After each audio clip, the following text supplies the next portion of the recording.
ಶಾಲೆಯಲ್ಲಿ ಏನೊಂದು ಟೀಚರ್ ಕಡೆಯಿಂದ ನಮ್ಮ ಹಿಂದೂ ಒಂದು ವಿದ್ಯಾರ್ಥಿಗೆ ರಾಮನ ಬಗ್ಗೆ ಅವಹೇಳನಕಾರಿಯಾದ ಮಾತುಗಳನ್ನು ಸಣ್ಣ ಸಣ್ಣ ಮಗು 5ನೇ ಕ್ಲಾಸ್ 6ನೇ ಕ್ಲಾಸ್ ಮಕ್ಕಳನ್ನು ಕರೆದು ನಿಮ್ಮ ನಂಬಿಕೆ 7th ಸ್ಟ್ಯಾಂಡರ್ಡ್ ನಿಮ್ಮ ನಂಬಿಕೆ ಸರಿ ಇಲ್ಲ, ಎಲ್ಲೋ ಒಂದು ಕಡೆ ಮಸೀದಿಯನ್ನು ತೆಗೆದು ಮಂದಿರವನ್ನು ಕಟ್ಟಿ ಅಲ್ಲಿ ಡೆಕೋರೇಷನ್ ಮಾಡಿ ಕಲ್ಲಿಗೆ ಡೆಕೋರೇಷನ್ ಮಾಡಿದರೆ ಏನು ದೇವರು ಇರ್ತಾರ ಅನ್ನುವಂಥ ಒಂದು ಮಾತನ್ನು ಮಕ್ಕಳ ಮನಸ್ಸಿನಲ್ಲಿ ಒಂದು ಕೆಟ್ಟ ಪರಿಣಾಮ ಮಾಡುವಂಥ ಕೆಲಸವನ್ನು ಜೆರೋಸಾ ಶಾಲೆಯ ಒಂದು ಟೀಚರ್ ಮಾಡಿರ್ತಾರೆ. ನಮ್ಮ ಇದು ಮೊದಲ ಘಟನೆ ಅಲ್ಲ, ಬೇರೆ ಬೇರೆ ಘಟನೆ ನನ್ನ ಕ್ಷೇತ್ರದಲ್ಲಿ ಸಹ ಒಂದು ಶಾಲೆಯಲ್ಲಿ ರಾಖಿ ಕಟ್ಟಿದ್ದನ್ನು ತೆಗೆದು ಬಿಸಾಡುವಂಥದ್ದು ಕೆಲಸ ಆಗಿದೆ. ಬೇರೆ ಬೇರೆ ಸಮಯದಲ್ಲಿ ಹೂ ಮುಡಬಾರ್ದು, ಬಳೆ ಹಾಕಬಾರ್ದು, ಬಿಂದಿ ಹಾಕಬಾರ್ದು, ಇದೆಲ್ಲ ಆಗ್ತಾನೆ ಇರ್ತದೆ. ಆದರೆ ಈಗ ಒಂದು ಹೆಜ್ಜೆ ಮುಂದೋಗಿ ನಿಮ್ಮ ನಂಬಿಕೆ ಸರಿ ಇಲ್ಲ, ರಾಮನೇ ಸರಿ ಇಲ್ಲ, ಗೋದ್ರ ಹತ್ಯೆಯನ್ನು ಮೋದಿಯವರು ಮಾಡಿದ ಸಣ್ಣ ಸಣ್ಣ ಮಕ್ಕಳ ಮನಸ್ಸಿನಲ್ಲಿ ಗೋತ್ರದಲ್ಲಿ ಮೋದಿಯವರು ಮುಸಲ್ಮಾನರನ್ನ ಕೊಂದಿದ್ದಾರೆ ಅನ್ನುವಂಥ ಏನೋ ಒಂದು ಮಾತುಗಳನ್ನು ಮಕ್ಕಳ ಮುಂದೆ ಹೇಳೋದು, ಈ ರೀತಿಯನ್ನು ವಿಷಯಗಳನ್ನು ತಡೆದುಕೊಳ್ಳಿಕ್ಕೆ ಇನ್ನು ಮುಂದೆ ಸಾಧ್ಯವಿಲ್ಲ. ನಾನು ಮತ್ತು ವೇದವ್ಯಾಸ ಕಾಮತರು ಇವತ್ತು ಬಂದಿದ್ದೇವೆ. ನಾವು ಇಬ್ಬರು ಶಾಸಕರಿಗಿಂತ ಜಾಸ್ತಿಯಾಗಿ ಇಬ್ಬರು ಹಿಂದೂಗಳಾಗಿ ಬಂದಿದ್ದೇವೆ. ಇನ್ನು ಮುಂದೆ ಹಿಂದೂ ಸಮಾಜ ಇದನ್ನು ತಡ್ಕೊಳ್ಳೋದಿಲ್ಲ. ನಾವು ಆ ಟೀಚರ್ ಯಾರಿದ್ದಾರೆ ಅವರನ್ನು ಇಮಿಡಿಯೇಟ್ ಆಗಿ ಸಸ್ಪೆಂಡ್, ಪೆಂಡಿಂಗ್ ಇನ್ವೆಸ್ಟಿಗೇಷನ್, ನೀವು ಇನ್ವೆಸ್ಟಿಗೇಷನ್ ಮಾಡಿ, ಆಮೇಲೆ ನಮಗೆ ಅದರ ಬಗ್ಗೆ ಪ್ರಾಬ್ಲಮ್ ಇಲ್ಲ. ಪೆಂಡಿಂಗ್ ಇನ್ವೆಸ್ಟಿಗೇಷನ್ ನೀವು ಸಸ್ಪೆನ್ಷನ್ ಆಗಬೇಕು. ಸಸ್ಪೆಂಡ್ ಆಗಿದೆ ಅದೇ ಟೀಚರ್ನ ಎದುರು ನೀವು ಇನ್ವೆಸ್ಟಿಗೇಷನ್, ಮಕ್ಕಳನ್ನು ಕರೆದು ತಾಯಿಯನ್ನು ಕರೆದು ಆ ಟೀಚರ್ ಎದುರು ಇನ್ವೆಸ್ಟಿಗೇಷನ್ ಮಾಡಲಿಕ್ಕೆ ಸಾಧ್ಯ ಇಲ್ಲ. ನೀವು ಇನ್ವೆಸ್ಟಿಗೇಷನ್ ಮಾಡೋದಿದ್ದರೆ DDPR ಆಫೀಸಾ ಅಥವಾ ಬೇರೆ ಗೌರ್ಮೆಂಟ್ ಕಚೇರಿಯಲ್ಲಿ ಇಂಡಿಪೆಂಡೆಂಟ್ ನ್ಯೂಟ್ರಲ್ ಪ್ಲೇಸಲ್ಲಿ ನೀವು ಮಕ್ಕಳನ್ನು ಕರೀರಿ. ಶಾಲೆಯಿಂದ ಪಾಸಾದಂಥ ಮಕ್ಕಳು ಸಹ ಬಂದು ಸ್ಟೇಟ್ಮೆಂಟ್ ಕೊಡ್ತಾ ಇದ್ದಾರೆ. ಶಾಲೆಯಿಂದ ಪಾಸಾಗಿ ಹೋಗಿದ್ದಾರೆ, ಈಗ PUC ಇದ್ದಾರೆ, ಆ ಮಕ್ಕಳು ಸಹ ಹೇಳ್ತಾ ಇದ್ದಾರೆ. ನೋಡಿ, ಇದು ವಿಷಯ ಇಷ್ಟೇ. ಒಂದು ವೇಳೆ ಕ್ರಮ ಕೈಗೊಳ್ಳದಿದ್ದರೆ ಹಿಂದೂ ಸಮಾಜ ಇನ್ನು ಮುಂದೆ ಕೂತ್ಕೊಳ್ಳೋದಿಲ್ಲ. ಇದು ಪೊಲಿಟಿಕಲ್ ಇಶ್ಯೂ ಅಲ್ಲ, ಇದು ಧಾರ್ಮಿಕ ನಮ್ಮ ಮನಸ್ಸಿಗೆ ನೋವು ಮಾಡುವಂಥ ಕೆಲಸಗಳನ್ನು ಮಾಡಿದ್ದಾರೆ. ಪೊಲಿಟಿಕಲ್ ಇಶ್ಯೂ ಮಾಡೋದಿದ್ದರೆ ಬೇರೆ ರೀತಿಯಲ್ಲಿ ಮಾಡ್ತೇವೆ ನಾವು. ನಾವು ವಿಶ್ವ ಹಿಂದೂ ಪರಿಷತ್ತು, ಬಜರಂಗ ದಳ ಮತ್ತು ಹಿಂದೂ ಸಂಘಟನೆಗಳು ಇವತ್ತು ನಾವು DDP ಅವರಿಗೆ ಇವರಿಗೆ ನಾವು ಇದನ್ನು ಕೊಟ್ಟಿದ್ದೇವೆ, ಮನವಿಯನ್ನು ಮಾಡಿದ್ದೇವೆ, ಇಮಿಡಿಯೇಟಾಗಿ ಸಸ್ಪೆಂಡ್ ಮಾಡಿ ಅಂತ. ಈ ಒಂದು ವೇಳೆ ಆ್ಯಕ್ಷನ್ ತೆಗೆದಿದ್ದರೆ ದೊಡ್ಡ ರೀತಿಯ ಪ್ರತಿಭಟನೆಯನ್ನು ನಾವು ಹಿಂದೂ ಸಮಾಜ ಇಲ್ಲಿ ತೆಗೆದುಕೊಳ್ತದೆ. ಇದು ಒಂದೇ ಶಾಲೆ ಅಂತಲ್ಲ, ಬೇರೆ ಬೇರೆ ಶಾಲೆಗೆ ನಾವು ಒಂದು 2-3 ಡಿಮಾಂಡನ್ನು ಇಟ್ಟಿದ್ದೇವೆ. ನೀವು ಎಲ್ಲ ಶಾಲೆಗೆ ಸುತ್ತೋಲೆಗಳನ್ನು ಕಳಿಸಿ, ಎಲ್ಲೇ ಯಾವುದೇ ಧರ್ಮ ಹೋಗ್ಬೋದು, ಹಿಂದೂ ಕ್ರಿಶ್ಚಿಯನ್ ಮುಸ್ಲಿಂ ಅಂತ ಹೇಳ್ತಾ ಇಲ್ಲ, ಶಾಲೆ ಒಳಗೆ ರಾಜಕೀಯ ಮತ್ತು ಧರ್ಮ ಇದೆರಡರ ವಿಷಯ ಬರಬಾರ್ದು. ಏನು ಮಕ್ಕಳನ್ನು ನಾವು ಶಾಲೆಗೆ ಕಳಿಸ್ತೇವೆ ಅದನ್ನು ಕಳಿಸಿ ಅವ್ರಿಗೆ ಬಿಡಿ. ಇದಾಗದಿದ್ದರೆ ಆ ಟೀಚರ್ ಮೇಲೆ ನೀವು, ಶಾಲೆಗಳ ಮೇಲೆ ನೀವು ಆ್ಯಕ್ಷನನ್ನು ತೆಗೆದಿದ್ರೆ ಅದರಲ್ಲಿ ಸಹ ಎಲ್ಲೋ ರಾಜಕೀಯ ಪಿತೃಗಳನ್ನು ಮಾಡ್ತಾ ಅವರನ್ನು ಸೇಫ್ ಮಾಡಲಿಕ್ಕೆ ನೋಡಿದರೆ ದೊಡ್ಡ ರೀತಿಯ ಪ್ರತಿಭಟನೆಯನ್ನು ನೀವು ಎದುರಿಸಬೇಕಾಗ್ತದೆ. ದೊಡ್ಡ ರೀತಿಯ ಪ್ರತಿಭಟನೆಯನ್ನು ಖಾಲಿ ಈ ರೀತಿಯ ಪ್ರತಿಭಟನೆಯಲ್ಲ, ಉಗ್ರವಾದ ಪ್ರತಿಭಟನೆಯನ್ನು ನೀವು ಎದುರಿಸಬೇಕಾಗ್ತದೆ ಅನ್ನುವಂಥ ಹೇಳಲಿಕ್ಕೆ ಇಚ್ಛಿಸ್ತಿದ್ದೇನೆ.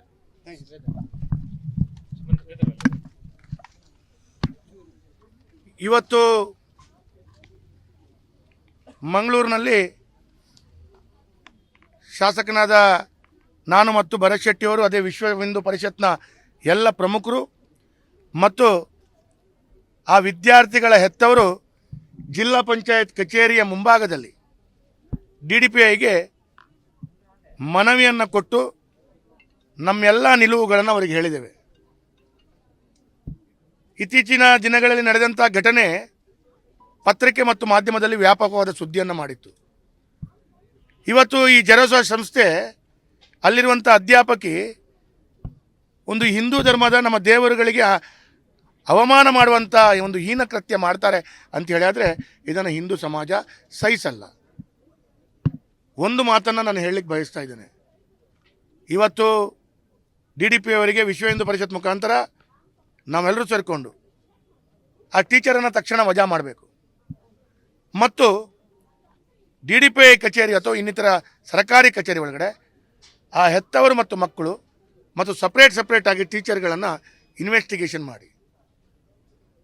ಈಗ ಮಾಧ್ಯಮದ ಎದುರುಗಡೆ ಹಳೆ ವಿದ್ಯಾರ್ಥಿನಿಗಳು ಬಂದು ಕೆಲವಾರು ಮಾತನ್ನು ಹೇಳಿದರು. ಸತ್ಯ ಗೊತ್ತಾದ ನಂತರ ತಕ್ಷಣ ಅವರನ್ನು ವಜಾ ಮಾಡುವಂಥ ಜವಾಬ್ದಾರಿ ಸರ್ಕಾರದ ಜಿಮ್ಮೆದಾರಿಗಳು. ಈಗ ಅವರ ಹೆತ್ತವರು ಕೂಡ ಇಲ್ಲಿ ಬಂದು ಹೇಳ್ತಾ ಇದ್ದಾರೆ, ಈಗಿನ ಮಕ್ಕಳ ಹೆತ್ತವರು, ಈಗ ಅಲ್ಲಿ ವಿದ್ಯಾರ್ಥಿಗಳಾಗಿರುವಂಥ ಮಕ್ಕಳ ಹೆತ್ತವರು ಹೇಳ್ತಾ ಇದ್ದಾರೆ ಈ ರೀತಿಯ ಘಟನೆ ನಿರಂತರವಾಗಿ ಆಗ್ತಾ ಇದೆ. ಹಾಗಾಗಿ ನಮ್ಮ ಧರ್ಮದ ಬಗ್ಗೆ ಅವಹೇಳನೆ ಮಾಡಿಕೊಂಡು ಇಂಥ ಶಾಲೆಯಲ್ಲಿ ನಾವು ಕಲಿಬೇಕಾ ಅಂತೇಳುವಂಥ ಮಾತನ್ನು ಕೂಡ ಕಣ್ಣೀರಾಗ್ತಾ ಇದ್ದಾರೆ. ನಮ್ಮ ಧರ್ಮದ ಬಗ್ಗೆ, ಹಿಂದೂ ಧರ್ಮದ ಬಗ್ಗೆ ಅವಹೇಳನೆ ಮಾಡುವಂಥ ಅಧಿಕಾರ ಯಾರಿಗೂ ಇಲ್ಲ. ಎಲ್ಲೋ ಒಂದು ಕಡೆ ನಾವು ಹಿಂದೂಗಳು ಬೇರೆ ಬೇರೆ ಧರ್ಮಕ್ಕೆ ಅವಹೇಳನ ಮಾಡಿದಾಗ ಆ ಧರ್ಮದವರು ಅವರ ದೇವರುಗಳಿಗೆ ಅವಹೇಳನ ಮಾಡಿದ್ರೆ ಅವ್ರು ಸುಮ್ಮನೆ ಕೂತ್ಕೊಳ್ತಾರಾ? ಹಾಗಾಗಿ ಎಲ್ಲೋ ಒಂದು ಕಡೆ ಇದಕ್ಕೆ ಕಾಂಗ್ರೆಸ್ ಕುಮ್ಮಕ್ಕು ಕೊಡ್ತಾ ಇದೆ, ಅವರನ್ನು ರಕ್ಷಿಸುವಂಥ ಕೆಲಸ ಕಾರ್ಯಗಳು ಮಾಡ್ತಾ ಇದೆ. ಒಂದು ಕಡೆಗಳಲ್ಲಿ ಕಾಂಗ್ರೆಸ್ ಪ್ರಧಾನಮಂತ್ರಿಗಳನ್ನು ನಮ್ಮನ್ನೆಲ್ಲವನ್ನ ವಿಶ್ವ ಹಿಂದೂ ಪರಿಷತ್ತನ್ನು ವಿರೋಧಿಸುವಂಥ ಗಡಿಬಿಡಿಯ ಬರದಲ್ಲಿ ರಾಮನನ್ನೇ ವಿರೋಧ ಮಾಡ್ತಾ ಇದೆ. ಹಾಗಾಗಿ ಇದನ್ನು ನಾಚಿಕೆ ಪಡಬೇಕು. ಕಾಂಗ್ರೆಸ್ನವರು ಇದರಲ್ಲಿ ರಾಜಕೀಯ ಮಾಡದೆ ಸ್ಪಷ್ಟವಾದಂಥ ತನಿಖೆಯನ್ನು ಮಾಡಿ, ತನಿಖೆ ಮಾಡುವ ಮುಂಚೆ ಅವರನ್ನು ವಜಾ ಮಾಡಿ, ನಾಳೆ ಒಳಗಡೆ ಅವರನ್ನು ವಜಾ ಮಾಡಿಲ್ಲ ಅಂತೇಳಿದರೆ ವಿಶ್ವ ಹಿಂದೂ ಪರಿಷತ್ ಬಹಳ ಉಗ್ರವಾದ ಪ್ರತಿಭಟನೆ, ಬೇರೆ ಬೇರೆ ರೀತಿಯ ಘಟನೆಗಳು, ಇದಕ್ಕೆಲ್ಲವೂ ಕಾಂಗ್ರೆಸ್ ಆಡಳಿತವೇ ಕಾರಣ ಆಗ್ತದೆ. ಇವತ್ತು DDPI ಈ ರೀತಿಯ ಯಾವುದೇ ರೀತಿಯ ನಿರ್ಧಾರವನ್ನು ತೆಗೆದುಕೊಳ್ಬೇಕು ಅಂತ ಹೇಳಿದ್ರೆ ಅವರೆಲ್ಲೋ ಒಂದು ಕಡೆ ಅಂಜಿಕೆ ಹೆದರುವಂಥ ಕೆಲಸ ಕಾರ್ಯಗಳು ಮಾಡ್ತಾ ಇದ್ದಾರೆ ಅಂತೇಳಿ. ಆದರೆ ನಾನು ಒಂದು ಮಾತನ್ನು ಕೇಳ್ತೇನೆ, DDPI ಮಗುವಿಗೆ ಈ ರೀತಿಯಲ್ಲಿ ಶಾಲೆಯಲ್ಲಿ ಮಾಡಿದರೆ ಅವ್ರು ಏನು ಮಾಡ್ತಾಯಿದ್ರು? ಸುಮ್ಮನೆ ಕೂತ್ಕೊಳ್ತಿದ್ರಾ? ಹಾಗಾಗಿ ಅವರನ್ನು ವಜಾ ಮಾಡಿ, ಇನ್ವೆಸ್ಟಿಗೇಷನ್ ಮಾಡಿ. ವಜಾ ಮಾಡಿಲ್ಲ ಅಂತ ಹೇಳಿದ್ರೆ ವಿಶ್ವ ಹಿಂದೂ ಪರಿಷತ್ ಹೋರಾಟ ಮಾತ್ರ ಅಲ್ಲ, ಯಾವ ರೀತಿಯಲ್ಲಿ ಉಗ್ರ ರೀತಿಯ ಪ್ರತಿಭಟನೆಗಳು ಮಾತ್ರ ಅಲ್ಲ, ಬೇರೆ ಬೇರೆ ರೀತಿಯ ಘಟನೆಗಳು ಸಂಭವಿಸ್ಬೋದು. ಇದಕ್ಕೆ ಆ ಎಲ್ಲ ಘಟನೆಗಳಿಗೆ ಸರ್ಕಾರ, ಶಿಕ್ಷಣ ಇಲಾಖೆ, ಪೊಲೀಸ್ ಇಲಾಖೆ ನೇರವಾಗಿ ಹೊಣೆ ಆಗ್ತದೆ. ಯಾಕಂತೇಳಿದರೆ ರಾಜಕೀಯ ಇರಬಹುದು, ಇರದೇ ಇರಬಹುದು, ಆದರೆ ಹಿಂದೂ ಧರ್ಮದಲ್ಲಿ ನಾವು ಹುಟ್ಟಿ ನಾವು ಬದುಕುವುದು ಅಂಥದ್ದು ನಮಗೆ ಇವತ್ತು ಅವಶ್ಯಕತೆ ಇದೆ. ಹಾಗಾಗಿ ಹಿಂದೂ ಆಗಿ ಹುಟ್ಟಿದ ನಂತರ ಇದನ್ನು ನಾವು ಸಹಿಸಿಕೊಳ್ಳಿಕ್ಕೆ ಸಾಧ್ಯ ಇಲ್ಲ. ಇವತ್ತು ಪೊಲೀಸರಿಗೆ ಮಾತಾಡಿದ್ದೇವೆ ಈಗಾಗಲೇ. ನಾನು ನಿನ್ನೆ ಪೊಲೀಸ್ ಕಮಿಷನರು ಮತ್ತು DCP ಅವ್ರ ಹತ್ರ ಮಾತಾಡಿದಾಗ ಅವ್ರು ಇಷ್ಟೇ ಹೇಳಿದರು, ನಾವು ವಿಶ್ವ ಹಿಂದೂ ಪರಿಷತ್ನವ್ರಿಗೆ ಹೇಳಿದ್ದೇವೆ ಸರ್, ನೀವು DDPI ಅವರಿಗೆ ಮನವಿಯನ್ನು ಕೊಟ್ಟು ಅವರು ಇನ್ವೆಸ್ಟಿಗೇಷನ್ ಮಾಡಬೇಕು. ಒಂದು ಶಿಕ್ಷಕಿಗೆ ಇನ್ವೆಸ್ಟಿಗೇಷನ್ ಮಾಡುವ ಅಧಿಕಾರ ಪೊಲೀಸ್ ಇಲಾಖೆಗೆ ಇಲ್ಲ ಅಂತೇಳಿ ಪೊಲೀಸ್ ಇಲಾಖೆ ಹೇಳ್ತಾರೆ. ಏನು ನಾಚಿಕೆಗೇಡಿನ ವಿಚಾರ ಇದು? ಈಗ ಇವರು ಹೇಳಿದಾಗೆ ಈಗ ಇದಕ್ಕೆ ರಾಜಕೀಯ ಕಲ್ಲರ್ ಯಾಕೆ ಬರ್ತದೆ ಅಂತ ಹೇಳಿದ್ರೆ, ನಿನ್ನೆ ಇಬ್ಬರು ಮಾಜಿ ಶಾಸಕರುಗಳು ಅಲ್ಲಿ ಹೋಗಿ ಶಾಲೆಗೆ ಹೋಗಿ ಏನೋ ಒಂದು ಕಡೆ ಶಾಲೆಯನ್ನು ಸಪೋರ್ಟ್ ಮಾಡುವಂಥ ಅಥವಾ ಸೇಫ್ ಮಾಡುವಂಥ ಒಂದು ಪ್ರಯತ್ನವನ್ನು ಮಾಡ್ತಾ TV ಚಾನೆಲ್ಗಳ ಮುಂದೆ ಬಂದು ಮಾತಾಡಿದ್ದಾರೆ. ಇದನ್ನು ರಾಜಕೀಯ ದೃಷ್ಟಿಕೋನದಿಂದ ನೋಡಬಾರ್ದು. ಇದನ್ನು ಹಿಂದೂ ಧರ್ಮದ ಒಂದು ಅವಹೇಳನ ಆಗಿದೆ, ಅದಕ್ಕೆ ಸರಿಯಾದ ತಕ್ಕದಾದ ಶಾಸ್ತಿ, ಅವರಿಗೆ ಸರಿಯಾದ ಶಿಕ್ಷೆ ಕೊಡುವಂಥ ಕೆಲಸ ಕಾಂಗ್ರೆಸ್ನವ್ರ ಸೇರಿ ಮಾಡಬೇಕು.